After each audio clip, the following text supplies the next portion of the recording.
Ошондой эле урматтуу мусулман бир туугандарым, урматтуу мекендештерим. Акмак адам ким? Акмактын кээ бир белгилери тууралуу. Чындыгында урматтуу мусулман бир туугандарым, жиндини билебиз биз. Жинди психбольницада жашайт, ал ошол атайын дарыгерлердин, атайын кароого тийиштүү адамдардын эсебинде болуп эсептелет да. Адам жинди дегенди эле билебиз, ал жиндиканада жашаш керек, психбольницада болуш керек, адамдардын керектүү адамдардын кароосунда болгон адам ал. Бирок акмак ким? Мисалы акыйкатты көрүп туруп ишенбеген адам, акмак деп коебуз кээде. Кээ бир акмактардын кээ бир белгилери тууралуу сүйлөшөбүз, урматтуу мекендешим. Албетте, бул 100% сен акмаксың, сен тентексиң, сен жиндисиң, эми борбол ушул жиндиканада жатышың керек деген эмес. Бул болгону белгилер. Эми негизи эле акыл дегенде мээбиздин канчалык күчтүү бизге пайда бергени маселесинде да. Бул албетте биринчи белгилерин эле урматтуу мекендешим, болбогон нерсеге сыгылуу, кайгыруу. Мүмкүн болуп өткөн, же келечекте бул эки нерсеге айтор болбогон же болуп бүткөн нерсеге сыгылуу. Мисалы үчүн жолдо кетип атып жыгылып бутуңуз сынып калды. Эми сынып бүттү да бул. Сынып бүттү, болду, эми ушуга кайгырып сыгылып жүрө бер деген эмес. Акмак адамдын белгилеринен биринчиси бул болбогон нерсеге сыгылуу, кайгылуу, ойлонуу. Ооба, ой бизге бардык жаныбарлардан өзгөчөлөнгөн, бизге ой берилген, ойлош үчүн берилген, ой бизге өтө керектүү, балуу нерсе. Ой бизге өтө жакшы нерсе. Оюбуз менен ойлонуп туруп биз бир нерсени кылабыз да. Бирок ошол эле учурда маанисиз, керексиз нерселерди ойлонуп жүргөн адамдар өтө көп бүгүн. Мына маани берип карасаңыз, оң солду карасаңыз, жөн эле жүргөн адамдар, ойлонусуз, жөн эле сыгылып кайгырып жүргөн адамдар өтө көп да. Болуп өткөн нерсеге, же келечектеги нерсеге, болуп бүткөн нерсеге сыгылуу. Мисалы үчүн эри алкаш. Bir ayaldın ömürlük yoldaşı köyösü arak içet deydi. Anı 40 yıldan beri içet, 40 yıldan beri uruşat da. 40 yıldan beri uruşat oşonu. Sen iç taştaşın gerek, içpeye başka dep. Al bilet, kança uruşsa dağın taştabay koyuşun bilet. Bari içe beret, al kanı, erin, can dünyasıga çeyin, ruhaniyataga çeyin singip ketken da, araksız turalbay. Bирок ошого карабастан уруша берет. Уруштун аркасында бир эле күйөөсүн эмес, балдарына келе жаткан кыздарына дагы тарбиясына бузулушуна себепчи болот. Ал жерде уруш чыкканда перишелер качат, 40 күн перишелер жакындабайт дейт ал үйгө. Канчалаган баласына туура эмес үлгү болот. Кызы буручта ыйлап отурат. Баласы көчөгө чыгып кетет. Айтор туура эмес үлгүнү дагы балдарга туура эмес рекламада көрсөтүп коет. Эмнеге болбогон нерсени кыламын деп туруп. Ооба, урматтуу мусулман бир тууганым, себепсиз нерселерге сыгылбаш керек, ойлонбаш керек, кайгырбаш керек. Болбогон нерселерди артынан сыгыла берет, ойлоно берет, кайгыра берет.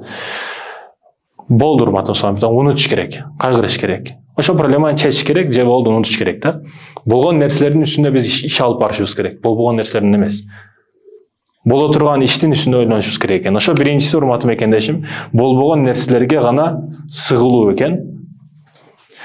Сыгыла берет, болгон нерселерге айтор бардыгы сыгыла берет, ойлоно берет, бул нерсени ташташ керек, токтотуш керек. Акмак адамдардын биринчи белгиси эле болбогон нерселерге сыгыла берет, ойлоно берет, дыккат боло берет. Болуп өттү, же келечекте келе элек нерсе. Келечекте кызымды кимге берем, баламды кимге үйлөйм. Ооба, урматтуу мекендешим, балдарыбыздын төрөлүшү өзүнчө, анан эки жака баскан турганы өзүнчө, келечекте ким болот, кандай кесиптин ээси болот өзүнчө, жеп ичиши, тамак ашы, кийим кечеси өзүнчө, айтор бардыгы бир өзүнчө койгон маселени ошол эле учурда бакытты да талап кылат. Бирок болбогон нерсе, алардын рызкысы дагы өзүгө жараша берилген. Бирок болбогон нерселердин үстүндө кайгыруу, сыгылуу бул акмактардын белгилеринен бири экен. Урматтуу мекендешим, экинчиси, ошол акмактардын белгилеп кете турган экинчиси, Кудайдын кулу эмес, каалоонун кулу. Жеке каалоосунун кулу да, жеке каалоосу үчүн жашайт ал. Мына карасак, урматтуу мусулман бир туугандарым, жеке каалоонун артынан чуркап жүргөндөр өтө көп. Ал нафс болсун, ал биз нафс дейбиз, биз шайтан азгыр дейбиз, же ушундай жолго кирип калдым дейт, же баш ооруду, же ичип алдым эле дейт, ошол учурда айтор миңдеген себептерди шылтоо кылып кетире берет. Бирок негизги себеп сен кылдың ошол ишти. Болду. Кандай гана шылтоо кылбайлы, биз ошол ишти кылып койдук да. Каалоонун кулу болдук. Жок дегенде бир жолу. Бирок тобо кылуу андан кийинки жыйынтыктоо негизги маселелерден. Бирок ошол эле учурда, урматтуу мекендешим, каалоонун кулу күн сайын бекерчи. Күн сайын аптасыга бирөөгө жолуп турбаса болбойт. Мисалы үчүн, Жеге эле жашоодо урматтуу мусулман бир тууганым, менин деген домлатта дагы, менин деген президентте дагы, менин деген спортсменде дагы ким болбосун, ал сөзсүз түрдө бир нерсе сыноо үчүн алга берилет. Ал ким болбосун, кандай адам болбосун. Мисалы үчүн алкаштарга арак берилген да. Ал канчалык тыйылышы кыйын ошол арактан. Канчалык өтө кыйын да ал үчүн, ташташ өтө кыйын. Адам уктабай койсо кандай болот? Арак ичпей койсо ушундай болот да алкаштар үчүн. Бирок ошол сыноо катары берилген да алкаш үчүн. Арак таштаса, ал көп бакытка жетет, көп ийгиликтерге жетет ал. Бойдоктор үчүн, жаштар үчүн мисалы үчүн ал зина болушу мүмкүн. Кыз сыноого коюлат да. Ал кыздан канчалык алыс качпасын, бирок баары пешенесинде жалтырап чыга берет алтын сыяктуу болуп. Неге? Ошол нерсе сыноо болуп берилген ага. Биз адамдар бул жашоодо аламдашуу доорунда жашайт экенбиз. Биз адамдар ар дайым бир нерсеге күрөшүүгө татыктуубуз жана ошо күрөшүп жеңишке татыктуубуз. Эгер күрөш болбосо, күрөшө турган биздин бир нерсебиз болбосо, биз ар дайым жеңилүүдө болобуз, урматтуу мекендештерим. Бул жашоо ушундай, өспөсөң чөгөсүң. Ар дайым бир нерсе менен алек болуш керек. Болсо ошол жерде зеригүү пайда болот, ошол жерде жалкоолук пайда болот, ошол жерде жеп тоюу пайда болот, тойгондон кийин уктоо пайда болот, уктагандан кийин эс алгандан кийин туруу пайда болот, тургандан кийин урматтуу мекендешим, ар кандай арам ойлор эсиңе келет, арам иштердин артынан чуркашты баштап каласың. Кудай өзү сактасын. Калоонун кулу болбош керек. Биз шайтан азгырды дейбиз, ичип алдым эле дейбиз, дагы башка айтор өтө көп себептер дейт, бирок канткен тагдырда дагы урматтуу мусулман бир тууганым, калоонун кулу болбош керек. Калоонун эмес, Кудайдын кулу болушубуз керек экен. Экинчиси калоонун кулу. Албетте, канчалык Кудайга гана сыйынган учурубузда биз ошончолук жеке калообуздан кечкен болуп эсептелебиз. Ошондой экен, калоодон кач, Кудайдын буйруктарын аткар, ошондо бардык ийгиликке жетесиң дегени. Үчүнчүсү, урматтуу мусулман бир тууган, маалымат текшерүү.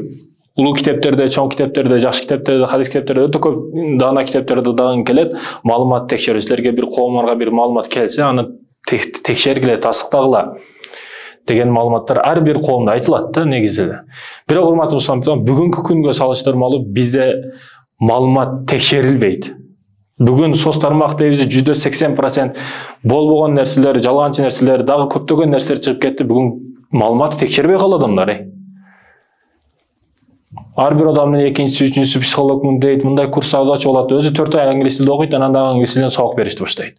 Өзү 4 ай психология окуп, мен психологмун деп туруп, дагы психтер менен иштешти баштайт. Бүгүн келе жаткан, өзүбүзгө келе жаткан соц тармактары булагы, видеолор болсун, башкалар болсун, өтө көп маалымат текшерилбей калды. Маалымат текшериш керек. Маалыматты текшерүү керек. Сизге эмне келип атат, эмне кетип атат. Деги эле мындай адамды, биринчи келген адамды таанышып атканда дагы бутунан баштап чачыга чейин мындай караш керек. Кандай адам, каякты бул, алып кетпей, сатып кетпей, таштап кетпей, жеп кетпей, эмне адам бул? Сиздин алдыңызга келип кете бербеш керек ар ким. Жеп кете бербеш керек. Ошондуктан урматтуу мекендешим, кандай маалыматтасыз сиз? Бүгүн сиз соц тармактардан күзөтүп аткан адамдарыңыз кандай адам? Мисалы үчүн китеп окуган учурда, ошо окуган китебиңдин авторун жок дегенде өмүр тажрыйбаны билгин дейт. Себеби өзүң билбеген абалда, сиз билбеген абалыңызды, ал өтө көп урматтуу мусулман бир тууганым, сиз билбеген абалда диниңизден чыгарышка себептүү болгон сөздөр, көздөр, ошол сыяктуу назариялар, ошол сыяктуу бирдекелерди жазган дагы болушу мүмкүн. Ошондуктан жок дегенде өмүр тажрыйбаны кичине билиш керек автордун. Мисалы Чубак китеп жаз десе, биз 100% ишенебиз. Анын себеби Чубак акыйдасы күчтүү, фикхи күчтүү, баардыгын билет. Ошол устаз эч качан жаман китеп чыгарбайт деп туруп биз ишенебиз, анын китебин окуйбуз. Мисалы үчүн. Дональд Трамп десе, уже дагы изучать этиш керек аны. Себеби ал жерде бизге акыйдабызга туура келбеген башка сөздөрдү дагы жазган болушу мүмкүн деген тыянак. Ошондой экен, урматтуу мусулман бир туугандарым, маалымат негизги маселе. Сиздин алдыңызга ким кетип атат, келип атат, кандай маалыматтасыз? Гыйбат ушакчы болбош керек, BBC болбош керек, башка ар кимдин жашоосун киришпеш керек. Өзүңүз турганда башканыкын эмне кереги бар? Ошондой экен, урматтуу мусулман бир тууганым, маалымат негизги маселелерден бири. Урматтуу мусулман бир туугандарым, маалыматтарды туура текшерип, акыйкатты акыйкат деп билүү негизги маселелерден болуп эсептелет. Акыйкатты моюнга албоо. Мисалы үчүн, урматтуу мусулман бир тууганым, намазда асырда 4 рекет сүннөт, 4 рекет парыз деп туруп окуп жүрөбүз. Мисалы үчүн, окуп келип атасыз, анан бирөө келди дагы, асырда 4 рекетте сүннөттө аттахиятта мындай окуш керек деп аттахиятты түз окуп, далилдери менен келтирип койгон болсо, анын илими дагы бар, билесиз, аны моюнга алып билиш керек. Сиз өзүңүздүн ой пикириңизге эмес, акыйкатка байланышыңыз керек. Сиздин %100% адамдар ката кылат. Сиз да ката кыласыз. Ошон үчүн акыйкатка байланыш керек адам. Өзүнүн пикирин эмес, өзүнүн оюн эмес. Сиз адашышыңыз мүмкүн %100%. Сизге бир нерсени түшүндүргөн адам да алдашы мүмкүн, бирок акыйкат келген учурда баягы бакыл, кара ой түшүнүктөрдөн алысташ керек адам. Ошондон урматтуу мекендешим, моюнга албоо. Акыйкатты моюнга албоо. Мына карасак жөнөкөй эле мындай карайлы урматтуу мусулман бирдиганым. Бул жер шары, жер жүзү. Күн өз учурунда чыгып атат, өз учурунда батып атат. Ай өз учурунда чыгып, өз учурунда батып атат. Буудайлар өз учурунда бишип атат. Бизге дасторкон рызыклар өз учурунда келип атат. Бардык шарттары төп келишкен бир жердебиз да биз. Кудум биздин келишибиз күтүлгөндөй бир местада. Мисалы үчүн сарай саласыз, сарайга керектүү, малга керектүү не болсо бардыгын кыласыз. Атласынан потолок булоо, айнегини кыласыз күн тийиш үчүн, суук өтпөш үчүн, жамыр тийбеш үчүн үстүлөрүн жабасыз, крыша кыласыз, добурлорду жаптайсыз, каптайсыз, башка кыласыз. Айтор сонун кылып малга шартты түзөсүз, мал жашап ошол жерде жакшына сүт бериш үчүн, башка кылыш үчүн. Эми урматтуу мекендешим, мал келип туруп эле кокусан өз жашап, ошол жерде өзүнүн пайда болду же башка деген түшүнүктөргө келбейт ал мал. Сиз кылдыңыз да аны. Биз да урматтуу мусулман биртиган бул жерге келип жөн эле жашап, малга окшоп ойлонуп өлүп кетпешибиз керек. Жеп ичип кумар кандырып элечи. Жана жашап болбош керек. Биз бул дүйнөгө атайын жасалган бир дүйнөгө келдикпи? Кудай Таала жасаган дүйнөгө. Бул дүйнөдө өзүнүн буйруктары бар, өзүнүн приказдары бар. Ошол буйруктардын негизинде жашасак, бул дүйнөбүз акыретибиз бейиш болот, урматтуу мусулман биртиган. Моюнга алуу. Акыйкатты моюнга алыш керек. Чындыгында урматтуу мусулман биртиганым. Мисалы үчүн сиз 5 тилде сүйлөшүңүз мүмкүн. Англис, француз, кыргыз, казак, тажик, мисалы үчүн 5 тилде сүйлөшүңүз мүмкүн. Бирок 10 тилде сүйлөгөн адамдар дагы тарыхта өткөн жана ушул учурда 15 тилде сүйлөгөн адамдар дагы бар. Демекки сизден акылдуу адам бар демекмин. Сиз UFC'де чемпион болсоңуз, сизден күчтүүлөр бар. Сиз сулуу болсоңуз, сизден сулуулар дагы бар. Сиз сулууңузду жоготосуз. Айтор бул жарыш дүйнөсүндө сизден кыйындар өтө көп жана тарыхта өткөн. Бирок ошол тарыхта өткөн кыйындардын бардыгы, физиканы ойлоп тапкан, алгебраны ойлоп тапкан, алжебраны ойлоп тапкан, астрономия болсун, дин илимдерин ойлоп тапкан бардык адамдардын карасак, өмүр таржымалын чыныгы дин ислам, Раббыбыз Аллах, пайгамбарыбыз Мухаммад алейхиссалам акыйкатты моюнга алып кетишкен да булар. Чыныгы акыйкат дин ушул экен, чыныгы жол ушул экен, акыйкат чыныгы ушул экен. Ушуга ишенсеңер, бардык дүйнөңөр жакшы болот деп туруп, сизден акылдуу адамдар ушул нерсени айтып өтүп кеткен да. Эгерде сиз акылсыздык кылып, алардан дагы мен акылдуумун деп акыйкатты моюнга албасаңыз, анда акмактыгыңыз ушул жерде сиздин. Неге? Себеби сиз өзүңүздөн дагы акылдуу болгон адамдарга баш ийбей жатасыз. Бул текебирдик акмакчылыкка келет, урматтуу мекендешим. Ошондой экен, урматтуу мусулман биртиганым, акыйкатты моюнга алганды билиш керек. Акыйкат. Сизден акылдуу, сизден күчтүүлөр бүт акыйкат нерсени жолду көрсөтүп кетишкен. Акыйкатка моюн сунуш керек. Ошол акыйкат жолдорду историядагы эң күчтүү адамдардын, эң жакшы адамдардын бардыгы моюнга алган адам бул Мухаммад алейхиссалам. Мухаммад пайгамбарыбыз акыйкат жолду бардыгын түшүндүрүп кеткен, дини ислам деген акыйкат жолду көрсөтүп кеткен. Ошол жолду жүрсөк, бул дүйнөбүз акыретибиз гүл болот, иншалла. Урматтуу мусулман биртиганым, моюнга алуу, акыйкатты моюнга алыш керек. Моюнга албаган албетте акмактардын белгилеринен экен. Урматтуу мусулман биртиганым, чындыгында моюнга алышыбыз керек. Ким болбойлу, кандай адам болбойлу, моюнга алганды билишибиз керек. Урматтуу мусулман биртиганым, 5-чи белгилеринен мен баарын билем дейт. Мен кыйынмын дейт. Андан өткөн кыйын адам жок. Бул акмактын белгилеринен экен, баарын билем деген. Сиз билбеген нерсе баары табылат, ар бир кадамда табылат. Ишенсеңиз, билгениңизден билбегениңиз өтө көп. Айтат го ошол.